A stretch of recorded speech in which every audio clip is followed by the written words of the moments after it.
what we do at the end of the day is selling. We're selling your project to the neighborhood. We're selling your project to the city. And we convince ourselves, and my sense is, if I can convince myself, I can convince anyone. Some politicians are only there for 4 years. It's hard maybe to develop a long-standing relationship if they don't get reelected. But the cultivation of it starts long before they win an election. If you don't know whether you're going to win a case when you walk in to that hearing, you've likely done something wrong. If you are afraid of paying attorneys, I'm just going to tell you right now, this is the wrong business for you. Forget chasing single-family rentals. Let's build commercial portfolios. Collect the best insights and information from commercial real estate experts and industry heavyweights on this episode of the Rent Stew podcast.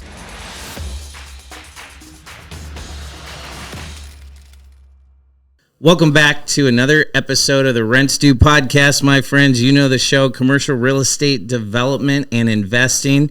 And today's guests are the guys you want in your corner before you ever submit a site plan.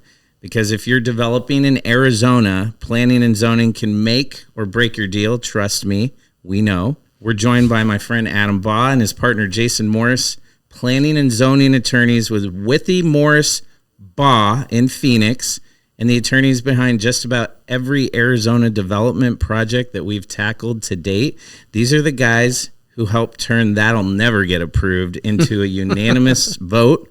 Adam and Jason, welcome to the show. Thank you. That's pretty Great good. Intro. Yeah. Can we just Might copy have to that? steal that. Yeah. Well, Let's I'll just show you how. repeat it on our website. I'm going to start introducing myself that way. Yeah, I'll send you a copy of it, and we'll put a licensing fee on it. No.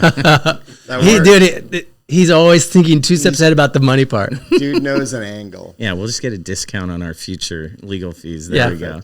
Us will just jack the rate. There we go. Inflation. It's called a pass-through. Yes, there we go. Well, you guys, thank you for coming on our podcast. As I mentioned, it's, the Rent Stew podcast is all about commercial real estate development and investing. So we're getting into more of the development aspect, which I think is a little more foreign to most of the people that are watch this show or listen to it on the various platforms. And I know that you guys have your own podcast. I'm on the Dirt E newsletter, and ever since we first started working with you guys and I found out you had Dirt to Development, I'm like, okay, these are the right kind of attorneys for me to work with because they get the whole podcasting thing.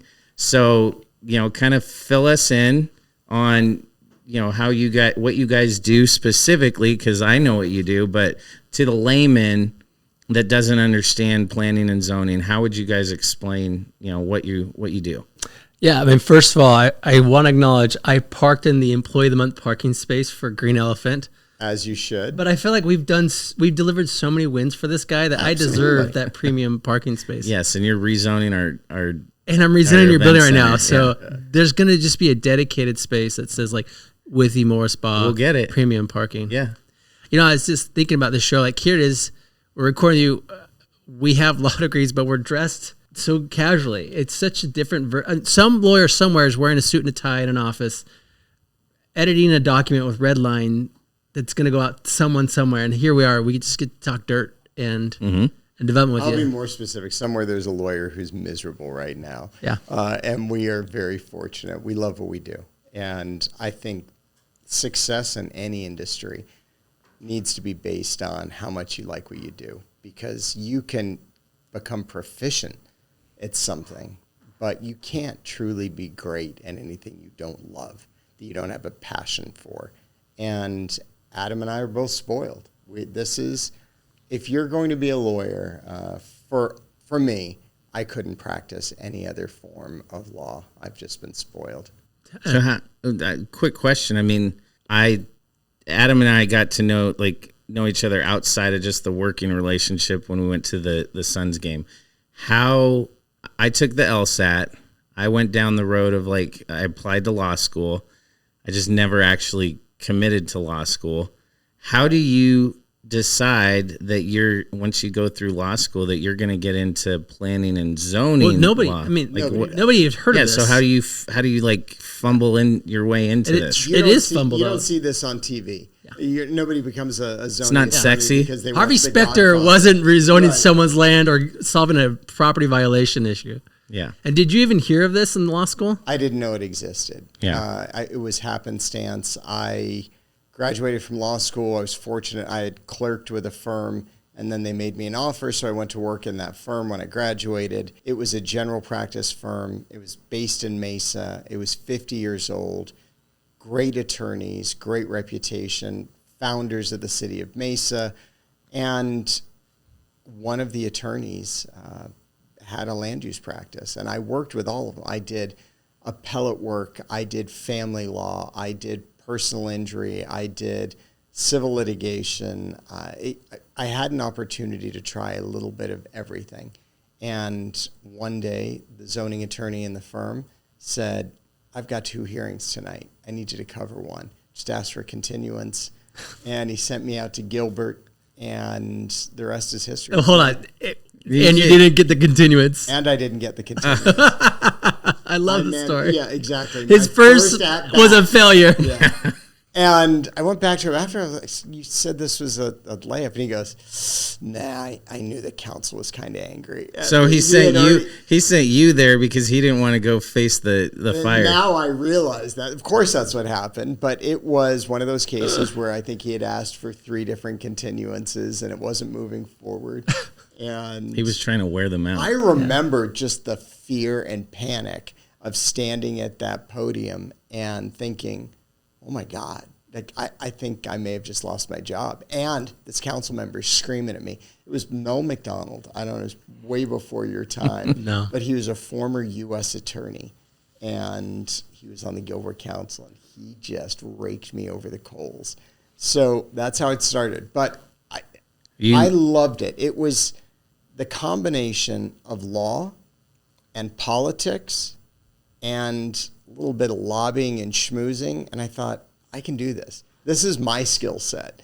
And that was the end. Adam has a different kind of path. Mine was I got an internship with the mayor of Phoenix, and I saw these guys come in and make a pitch for a case that didn't seem to make a lot of sense.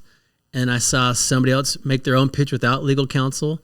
And the difference between the two was so stark. I could tell that there was an art on how to advocate on behalf of your clients. And the guy who didn't have the representation lost at city council. And on the same agenda, the other guy who did got approved with more opposition on his case. But it was evident, like, one, there was an art. 2, he was well connected. I ended up getting a summer internship in Las Vegas with a kind of a big law firm from Vegas. And my first week, we went out to Clark County for a hearing. There was a project out in Pahrump. Do you know what Pahrump is? I go there regularly. It's where the world's best brothels are if your world was as small as Clark County. I've always found them to be the best ones, yes. And we went to the hearing. We got approved. We sat at a restaurant afterwards to talk, and I just realized that case got approved not because it was a good case. It only got approved because they had really, really well-connected lawyers working that politically. And that's when I kind of understood how the sausage got made beyond what I was just learning in a textbook in law school. So at that point, I just conned my way into working with Jason and our other partner, Mike. And that was in 2006. And here we are, 20 years later. And weirdly, but my name's on the door. At least something must have gone. Yeah, he worked did out something good somewhere along the way. The reality is, and I was just saying this to someone recently, Adam's skill set is ideal for what we do. And it is tough to find someone, and I'm going to say something that is not a knock on Adam because it applies to me as well. Sometimes the smartest attorneys are very bad zoning attorneys. You can be academically brilliant. That's not going to help you. In this practice, it's about reading people.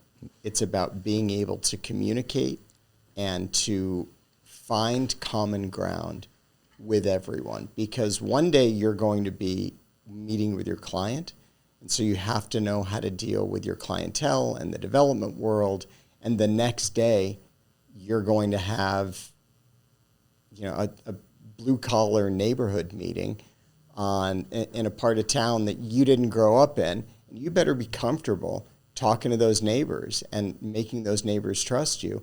And after that, you're going to be talking to the mayor, and that's a different conversation. And more importantly, when you go to these meetings, a lot of people already have pitchforks and torches in their hand.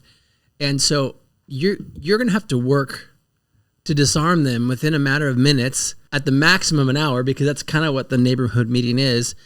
And your job is to find a way for the council member to say yes. And part of that is reducing the level of opposition and the heat in the room. Jason and I kind of joke around about this. Like, I do think we are talented. I think we have the brains to do it, but it's not really what is our selling point. I think Jason and I are really good at this role, less because what we've learned in the practice of law, but maybe in some of the careers and things we've done before law school. Yeah. I mean, Jason was selling shoes at, was it Neiman Marcus? No, shirts and ties at Nordstrom. That's why he dresses so sharp. It's my claim to fame.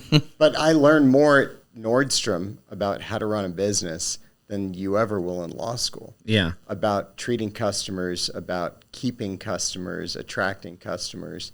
It was at the end of the day, and Adam had a different path, and I think an even better one for what we do.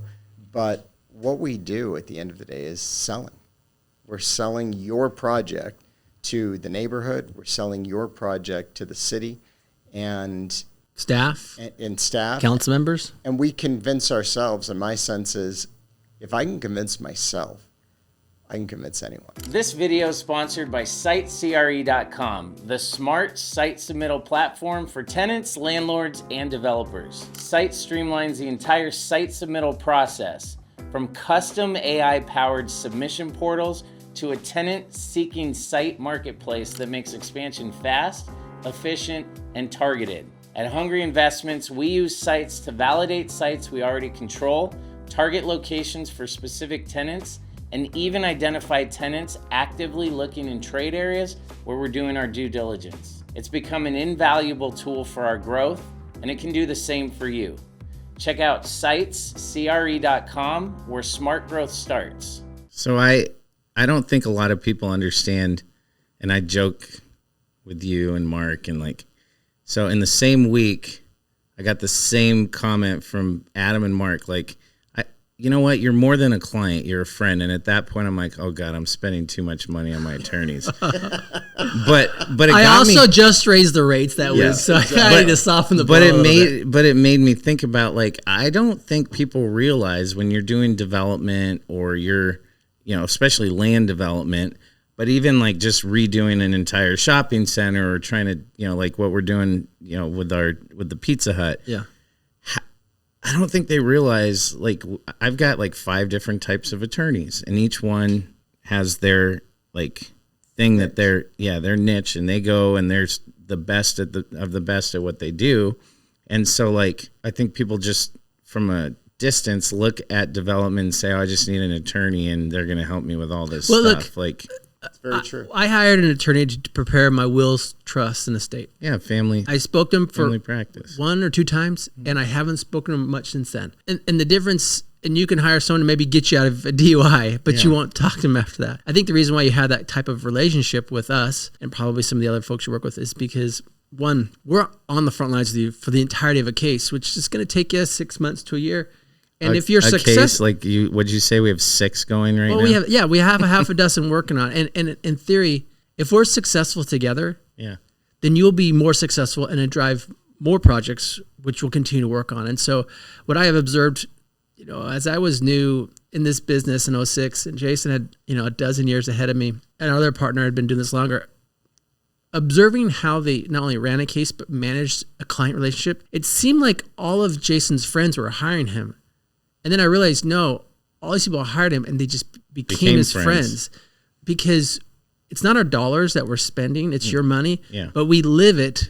We fight for it. We advocate for it like it was our own money at stake. Yeah. And the agonies that you feel about the city forcing something that's improper, the neighbors dogging on your case, the risks that you're taking without the certainty of getting approved. We feel that, we bear that weight, and we're, in the trenches alongside you. I mean, that's no surprise that your military veterans who serve together are like their closest friends. Yeah. And I'm not saying Like we're going to war it's- together. Yeah, but in some way it In a is. sense, you are. Yeah. And I'll say the other aspect of that is, and this is probably less healthy, we live our work. There is no separation. Adam and I are texting late at night about Our wives cases. love it. We're talking to each other on the way home about, hey, this just happened to me, because there are very few people who understand what we're going through. So your friends, my friend circle, has now evolved into, well, these are all people who are in my industry. They're either clients or people I work with. They're consultants. Except for now, you're going to dinner. Like, do I bill this dinner? It's funny. Is this lunch? We're having two couples over tonight, Yeah. and they're friends, and I'm looking forward to it. But they're both people I work with. They're both people in the industry. And one of them's a client. So that it's just, I think, the natural progression of these things, if it's your life. Yeah. So you guys mentioned the term politics, lobbying, like, comes up. And I think if you're looking at commercial real estate development from an outsider's perspective, you're not sure exactly, like, how does some of these, like you mentioned, how do some of these people get their projects approved when it shouldn't, versus like somebody over here where it looks like it should be easy peasy and it doesn't get approved. How do you, as you start getting into this industry, I mean, obviously you both had to start to figure out how to make connections at the city level somewhere along the lines. Like, how does that whole thing start to culminate? First of all, I've seen him get so many projects approved that should never have gotten approved. And not That is the because, highest compliment you can give. but it's not because they weren't good projects and didn't deserve to be approved, but they were against all odds getting approved. I mean, something just happened at Phoenix recently on a data center case that certain politicians were working to actively kill. Is this different data center case? Different one. Yeah. But what was compelling about it wasn't that he pulled it off, but everybody else was shocked that he pulled it off. The magician. And so look, at the end of the day, it is, well, first of all, we have to believe in it. Yeah. If we don't believe in it, it's too hard to advocate for it. Yeah. Like, there has to be a good land use case and a good story to tell. Two, we need to tell a story from the beginning. We don't want to jump in after something's been filed because it's messy. You don't know how it's been managed. You don't know what's been said. You don't know how staff's interpreted it. It's sometimes almost more expensive, sometimes doubly, to come in on the back end than to just start from the beginning. So as we look at those things, and obviously the relationships, and so we spend significant time cultivating these relationships, and they have to be real and sincere. Look, some politicians are only there for 4 years. It's hard maybe to develop a long-standing relationship if they don't get reelected, but the cultivation of it starts long before they win an election, right? I mean, it starts when we're identifying early candidates who might be on commissions or civically engaged. Or in some instances, we've encouraged people that we know that we think would be great candidates. Yeah. Obviously, you want people who are like-minded, but if you can be the reason somebody's running for office, it's even better than finding somebody who you're just giving money to. Yeah. And then putting your done neck out. Putting your neck out for them. Introducing them to the people. Doing meets and greets. Doing fundraising. And then after they're elected, showing that you're trustworthy, that you could be an ally, that you can support them in their causes. Sometimes they have specific initiatives or things that drive them. How do we help them on those things? And I won't go on and on about how you build relationships, but long story short, our business is all about relationships. Mm-hmm. And that's not something they teach you. Same as our business. It's just different. They don't teach you this in law school. Yeah. And that's why not everybody is really qualified to do it or meant for it. And I think it is about what is the strength of your connections. And I'll tell you, if you say, hey, Adam, I have this project in this city. Here's what's going on. Here's what I need. I will let you know if I'm not the right person. Yeah. But it doesn't mean that our firm's not the right one, but it very well could be Jason because of his strength of connections, his knowledge, his work. You did that when I called you about the 155th and Happy Valley, and you're like, well, that's just because I wasn't sure if you were a real developer yet, so I wanted my partner to bet you out. And sometimes the truth, Adam and I will be zoning pieces across the street from each other, and we'll say, well, it makes more sense. Your work in this neighborhood, or you've got a great relationship with this mayor or this council member. It makes sense for you to take that case. I will honestly say, if you don't know whether you're going to win a case when you walk in to that hearing, you've likely done something wrong. Our job is to do as much work up front so that we're saving you time and money. You don't want to find out in the 8th month that your case isn't going to get approved. You want to find out in the 1st month. Now, sometimes it doesn't play out that way. There are extraneous circumstances, weird variables.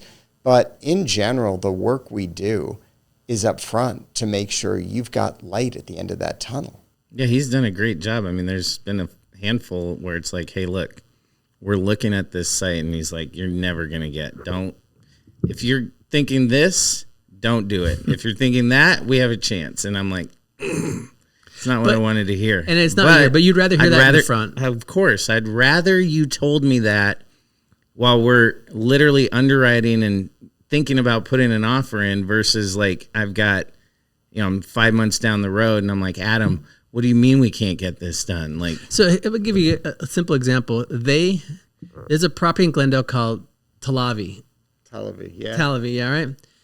Zoned in 80s or so, big project, and has a commercial shopping center on there. When they zoned in the beginning, they put a limitation of no more than 2 or maybe even just one drive-through. One convenience use. And not even the term that they use anymore.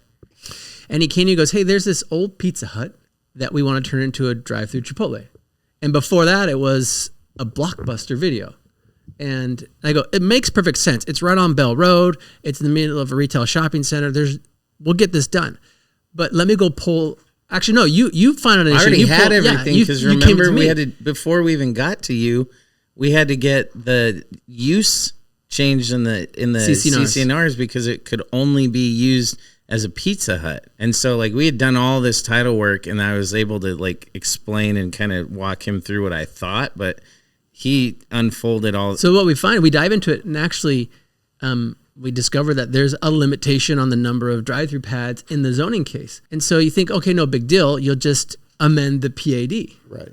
Except for this city has a really odd provision. I've never seen it before, that when you amend a PAD, you've got to get 75% of the owners who are once covered by the original PAD to sign a letter of authorization. Well, this thing was zoned 40-something years ago. It's been broken off into so many different sub-tenants and pieces and enterprises that you just... It was Suncor before Vestar. Oh, okay. I would need 33 out of 40-something commercial property owners across who the have globe. Zero motivation. None. They're just special purpose entities that you can find on a assessor's map. And so that is where I think most projects die if they're running it by themselves. I can't go do that. I can't go find those names. I'm going to go spend more time on something that can deliver a result quicker, make more money, carrying costs, all those things. And I look at it and I go, something's not right here. And stopping redevelopment of an empty building that the city wants. Yeah. Right. And so through those relationships, we speak with certain people at the city that we have earned trust and credibility with. We can tell why the story makes sense. Why are we letting like the bureaucracy of this code get in the way of what some old writing on a piece of paper that doesn't apply anymore? Yeah. And so weirdly, all of a sudden there wasn't a 75% requirement anymore for the PAD. Just went away. Yeah. Just disappeared. And what was a roadblock to a really easy case just became an easy case. So much so to the point that I drove an hour just on Tuesday, and as I'm walking in the building, him and Kirsten are walking out, and I'm like, did I miss it?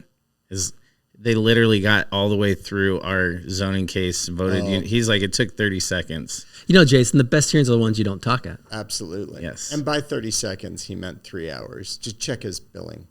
Oh, no. Yeah. No. Trust me. I showed up just to make sure. I keep telling everybody 30 seconds is a really long time. Yes. Yeah. Yeah. That's amazing. Yeah. It's I wear it on my shirt. Yeah. This is a PG-13 podcast, but otherwise I don't know what you were referring to. Yeah, otherwise That's I would say. So, what's we just talked about one of our cases, which we're I'm happy to say we've successfully gotten it through all the approval period. Now I just have the fun chore of getting the tenant to move a little quicker. Sign on the dotted line and get done. We also have another difficult one that if you follow us on Instagram or if you follow us on YouTube, you're going to learn a lot more about this because we're getting close to submitting our application. And these two, I don't know. I've got 3 cases with you right now that have all kind of progressively gotten a little bit. Ironically, one of those cases is one that Jason zoned early 2000s in Chandler. It was called Carino Commons. Our big client was a CVS pharmacy, Arizona Avenue, and in a certain cross street. And even those plans that he worked on 20-something years ago were really just a snapshot of that time frame and that hope. But those uses and those visions sometimes change. The market changes. The COVID had a drastic impact on the way our industry worked that I don't think people realized. Yeah. Just with the explosion of drive-throughs and people not wanting to. That's so true. Not wanting to get out of their car and go sit down and eat at a restaurant anymore. Before that time, we were looking at doing a standalone pharmacy every 2 miles, sometimes every mile. Sometimes there were 2 on an intersection. Occasionally there'd be 3. Before some of the Eckert and Rite Aid, Osco were in the market. It was an absolute war. And now it's gas stations. Well, now it's what do we do? Can we rehab these buildings? Nail salon, hair salons? Do we turn them into office buildings? They scrape and. You guys remember Just for Feet? Mm-hmm. They had a basketball court inside. It was a shoe store. Yeah. It was Tatum and Shea. Yeah. They had a flagship store. Spent a fortune on it. Is that where the Trader Joe's? And they kept the same name, but then it just became an OnlyFans account. Foot Finder. Oh my gosh. Go it's right real. Now, register that website, footfinder.com. No, it's already, it already exists. Okay, yeah. I think his feet may be on it. Yeah, exactly. Yeah. Not everything's for sale with Christian. Not mine, my wife's. Yeah. No, I'm just joking. But yeah, so these are things we deal with, and it's great for us. We know these corners. Mm-hmm. So now we're redeveloping corners that we zoned 10, 20 years ago. Yeah. And there's always opportunity. Better than anyone. And you are an ideal client for what we do. I appreciate it. Because you listen. Because there's nothing more frustrating than having somebody pay us for advice that isn't taken. And you're also willing to do the work alongside us. You're hungry. Exactly. You're hungry to get these deals done. And you're always looking for the next deal. There's a little bit of a deal junkie there, which for us, you now understand how we work. We get a better sense of how you work. There's a rhythm to what we do. There's the entire process is made easier if you've got a client who understands his business and understands how best to use us. I told Adam, unfortunately, I wish we're starting to expand outside of Arizona now, and we're getting projects, and I'm like, I'm going to need to find you guys in some of these other states. Sometimes it's us. I just got a case in Brigham City. It's... This video is brought to you by SiteCRE.com, the smart site submittal platform for tenants, landlords, and developers. From AI-powered site submission portals to a tenant-seeking site marketplace, Sites makes expansion fast, efficient, and targeted. Check them out at SiteCRE.com. That's SYTESCRE.com and level up your site selection game. Brigham City? Yeah. Did you? I may have dropped your name, but the truth is, we had a planning commission hearing in Northern California last month, where somebody was just consulting with us on a New Mexico deal. It's what we do. Fortunately, is pretty uniform, but the relationships. Those are the hard part. Yeah, that's what you need to form. Yeah. I mean, as you think where you're at right now, though, you started as a broker. Mm-hmm. 25 years ago. And if you think of what some of your first deals were, they were probably rather small. I got kept out of the offices with some of these meetings. So like my brokerage path is a little bit different than like someone that was at like a CBRE or one of those. I worked for 2 large developers. So I worked for Don Bourne down in Tucson, and then I worked for Walt Brown here in Phoenix. Right. Yeah. Everybody has probably worked for Walt Brown at some point. I think I lasted a lot longer than the majority. I mean, I was with Walt for, at least close to 5 years. So, but I did that intentionally so that I could see people that are doing what you want to do. So going back to what you talked about, like, how did you guys get into this? From the developer standpoint, I knew that I didn't want to I wasn't going to be a broker forever. Yeah. It was just for me to figure out that part of the business.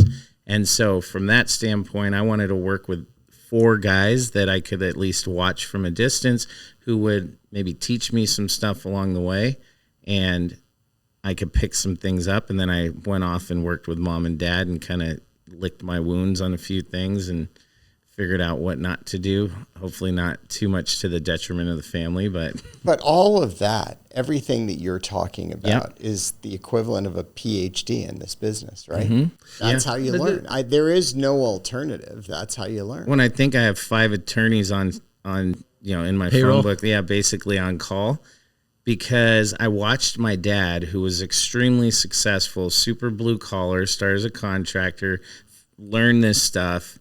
Did great. I mean, at one point they had 3,000 apartment units, and then I got them moved into shopping centers, and we had about 500,000 square feet of shopping center across Texas. The one thing that he was super resistant, and looking back on it now, I think that kind of held him back because he did this without any attorneys. He did not like paying attorneys for negotiating leases. If like the taxes came in, he's like, and that's all pre-AI, by the way. I mean, that's crazy. Yeah, I mean, by the way, who does like paying attorneys? We don't even like. I do. It keeps me out of trouble. Okay. And guess what? Can we just replay that on loop? Yes. At the office? Yes. You put it as a testimonial on your website. Yeah. Who likes paying attorneys? I do. If you are afraid of paying attorneys, I'm just going to tell you right now, this is the wrong business for you.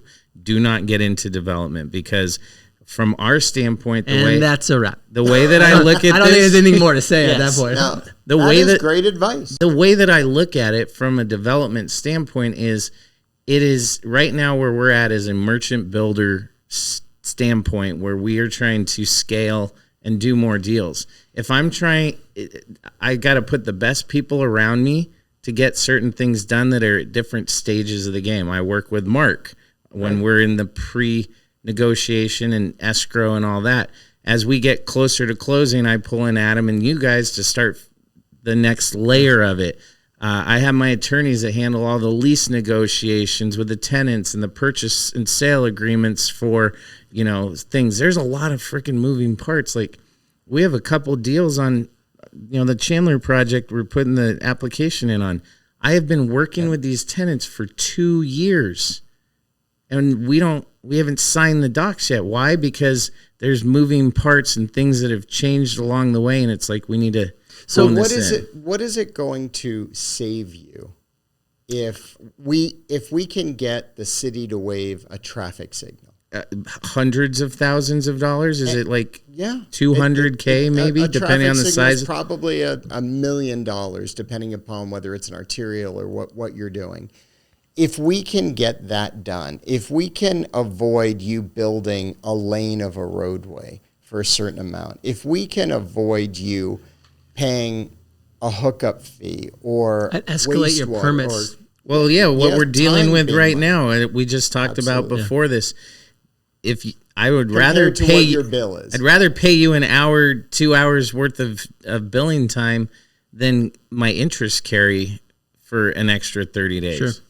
Think about though what you've just sort of outlined and described. Look, you started somewhere. You've grown your business, but where you're at now won't be where you're at in a few years. We talked about that at the game. You'll be in a very different realm of practice. You just have to sort of grow through this, and having a team of people you trust. Mm-hmm.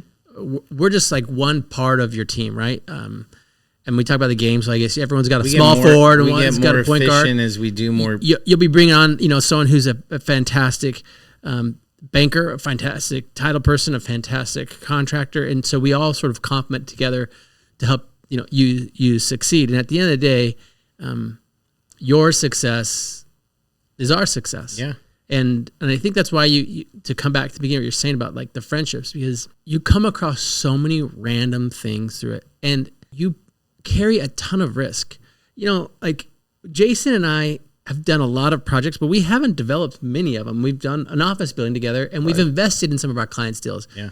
But Which Bryant wants to talk to you about, by okay, the way. of course, Glad you're here. But when you think about what they do, I mean, how much money are they outlaying on the in the entitlement costs, on the pursuit costs, architects, engineers, studies, deposits, earnest. You're into a deal possibly up to $500,000 before you get a yes from anybody. Maybe more. Yeah. And I'll say this about Adam, because I know we have these conversations. The money that you are spending, any of our clients are spending, becomes pressure on us. We feel it. We may not be your partner in this deal. If but we don't get the approval, we're in trouble. Exactly. This becomes personal to us. Yeah. And it really does separate somebody who's good at what they do from somebody who's not. You can't pay us enough to care. You just have to find somebody who cares. Yeah. But the part about all that is because we care, we don't want to get to the end and not deliver the result. One, because it's embarrassing. And two, we want to build a brand. Yeah, it's a about brand our of ego winning. as well. And three, you've spent a ton of money. And so a really good, and I think that's why people hire us.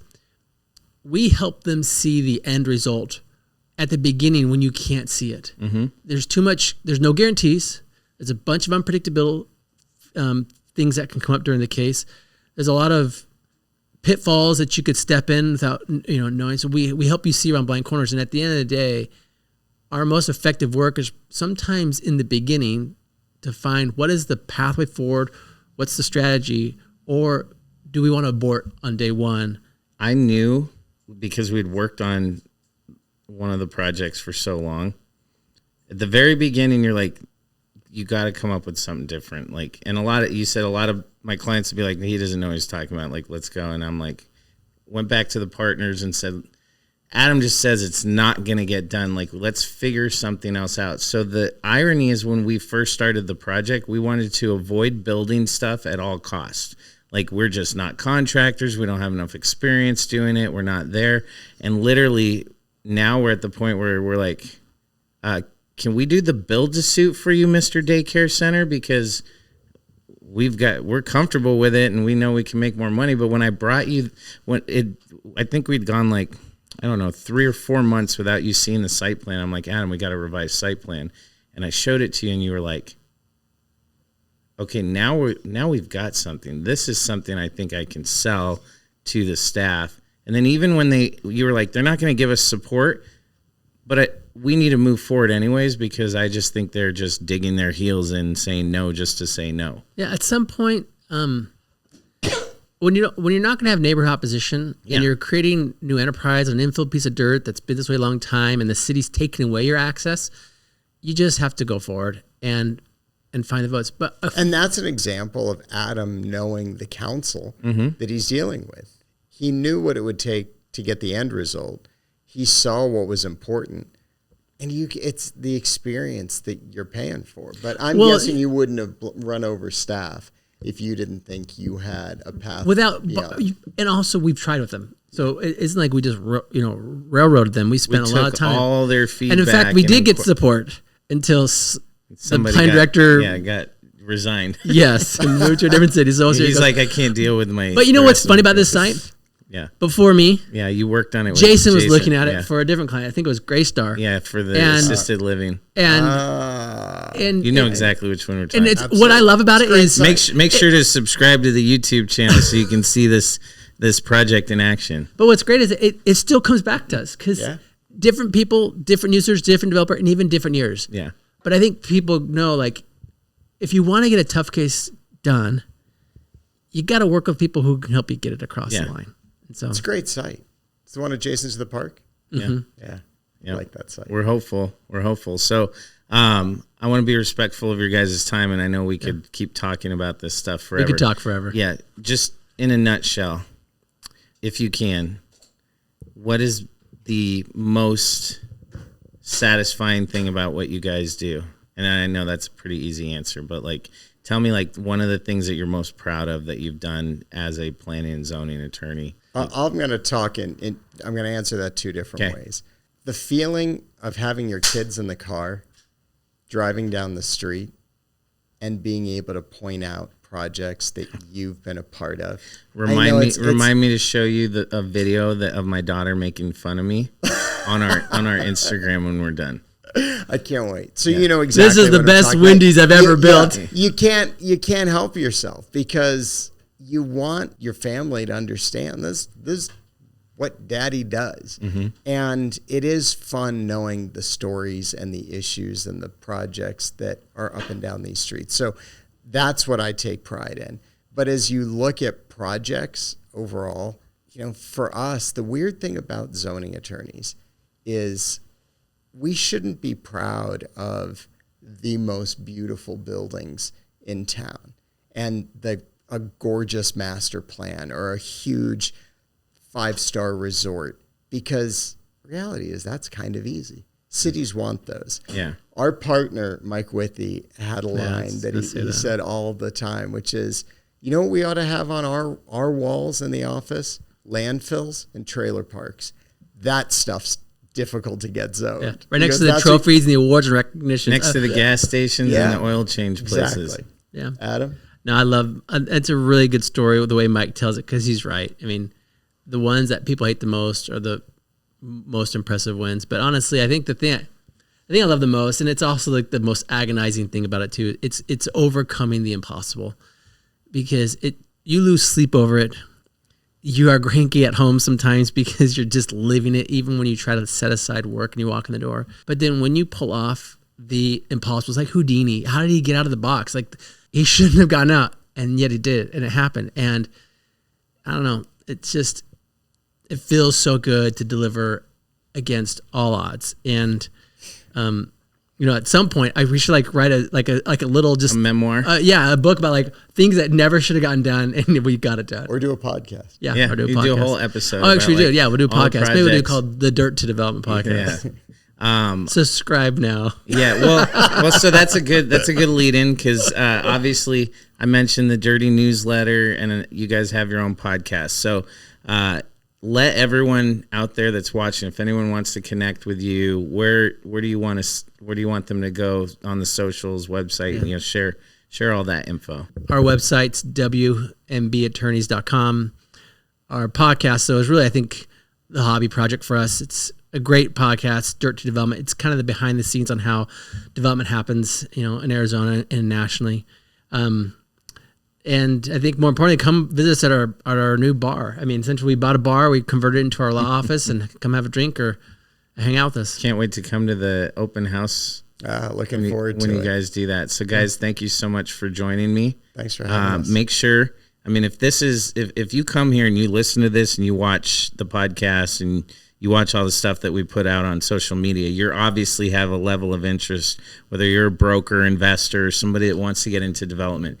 These guys right here, make sure you go follow them. I mean, there's not a lot of attorneys that are going to be an open book or share information on how this works, which is why I think we connect so well. So this is a key thing for anyone that wants to get into this now, in the near future, or at some point, possibly in the long-term future. So as always, help us on our journey as we try and reach 10,000 subscribers here on the YouTube channel. Don't forget to like, subscribe, smash that bell. My name's Christian Cotta.